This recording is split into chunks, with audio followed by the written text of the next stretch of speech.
Ginatingwan sa karon sang local government unit o kon LGU sang Leon, Iloilo nga maaprubahan ang ginrequest sa mga opisyales sang Barangay Buga nga tukuran sang slope protection ang palibot sang sapa nga tuman na kadelikado. Sa interview sang K5 News FM Iloilo kay Honorable Marialina Cabana Hulipas, alkalde sang nasambit nga Banwa, ginpayag siniya nga ila nagin palabot sa opisina ni anay 2nd District Congressman Michael Goreseta kag sa karon sa talatapan naman ni Congresswoman Cathy Goreseta ang amo nga request. Dugang pa niya, may mga ginuna nga priority projects bangod man madamo man sang kaangay nga sitwasyon kag iban ang mas delikado pa bangod 72 sa 85 ka barangay sa Banwa ang landslide prone kag nagaluntad ang erosion sang duta. Pagadumilian naman ang pagpatukod sa mga balay kag iban pa nga estruktura sa pangpang sang sapa kag iga-evacuate ang mga ini sa safe nga lugar. Samtang ang idalom naman sang Taytay malapit sa sapa ang naguba man apang nagapabilin nga mahimo ini tabukan sa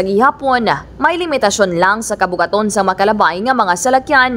Yari naman ang kabahin sang payag ni Honorable Marialina Cabana Hulipas. Yeah, nagbutang na iya sang yellow ito nga gibutang na gid iya nga hindi na gid kag nagko-cooperate man iya ang pumuyo. Hindi man. And ang aton barangay officials headed by ni Kapitan Noknok and aton nga mga barangay council ato sila ang sa idalom na scour pero as per assessment kay ginkaduan gito dayon outright sang taga DP man nato nga mga personnel officials after sa tung I think that was 3 weeks ago nga ulan nga grabe so gin-assess dito so far safe pa man pero ginalimit lang anay ang naman si K5 Kim Montaño Caluyo para sa Kampiyon nga Balita Serbisyo Publiko kag kalingawan sa Iloilo K5 News FM. Ang ginadulong sa inyo sang DTX Coffee Mix. Himo sa natural nga sangka pareho sang amarkuso, chia seeds, sugared cane extract powder. DTX Coffee Mix. Nakakapi ka na, naka-detox ka pa. DTX Coffee Mix. Mabakal sa mga butika.